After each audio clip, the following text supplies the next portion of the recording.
محمد رفیع ایک ایسا نام ہے جس نے نہ صرف فلمی دنیا کو اپنی آواز سے جگمگایا بلکہ لاکھوں دلوں میں ایک ایسا درد جگایا جسے لفظوں میں بیان کرنا مشکل ہے۔ دوستو، اگر آپ نے ہمارے چینل کو ابھی تک سبسکرائب نہیں کیا تو ہمارے چینل کو سبسکرائب کر لیں تاکہ آنے والی ویڈیو آپ تک پہنچ سکے۔ سن 1965 کی بات ہے، بھارت اور پاکستان کے درمیان جنگ چھڑی ہوئی تھی۔ محمد رفیع اس وقت بھارت میں موجود تھے، لیکن ان کا دل، ان کی دعائیں، ان کے جذبات سرحد کے دونوں طرف بہنے والے خون کے لیے تھے۔ وہ اس جنگ سے دل برداشتہ ہو چکے تھے کیونکہ ان کا ماننا تھا کہ موسیقی کا کام دلوں کو جوڑنا ہے، توڑنا نہیں۔ ایک دن محمد رفیع ایک گانا ریکارڈ کر رہے تھے۔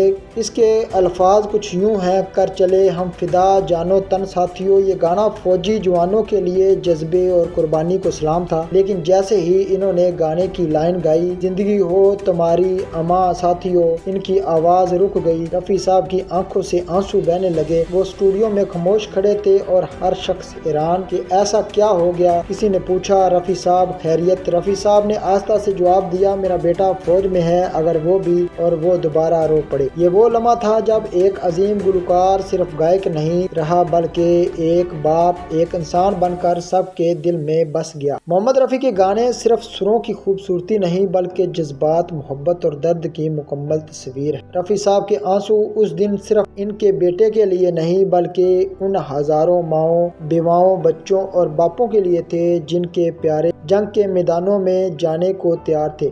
کچھ لوٹ کے آتے اور کچھ صرف ایک تصویر یا ایک میڈل بن کے رہ جاتے۔ اسی شام جب رفیع صاحب تنہا بیٹھے تھے، ان کے قریبی دوست موسیقی کار نوشاد صاحب نے ان سے کہا، رفیع تمہاری آواز جنگ سے بھی بڑی طاقت ہے کیونکہ تم دلوں کو جیت لیتے ہو۔ رفیع صاحب نے آنکھیں بند کر کے جواب دیا، اگر میری آواز کسی ماں کا بیٹا بچا سکتی ہے تو میں زندگی بھر صرف یہی گاؤں گا۔ اس جذبے کے ساتھ رفیع نے بعد میں جو ملی نغمے گائے، انہوں نے پوری قوم کو نیا حوصلہ دیا۔ ان میں سے کچھ گیتوں کے الفاظ یوں ہیں: اپنی آزادی کو ہم ہرگز مٹا نہیں سکتے، یا وطن کی راہ میں وطن کے نوجوان شہید ہوں۔ ایسے نغمے بن گئے جو آج بھی سن کر دل کانپ جاتا ہے، آنکھیں نم ہو جاتی ہیں۔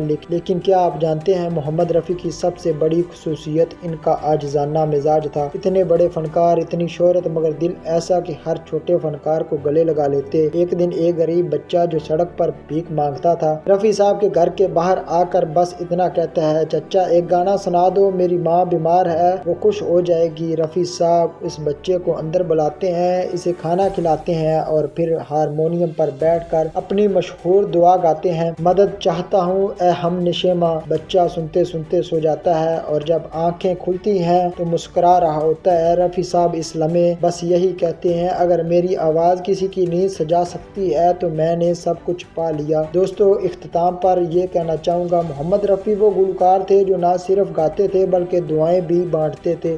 ان کی آواز، ان کی درد آج بھی ہمارے دلوں میں زندہ ہے۔ دوستو، ملتے ہیں کسی نیکسٹ ویڈیو میں، تب تک کے لیے اپنا اور اپنے پیاروں کا خیال رکھیں۔ اللہ حافظ۔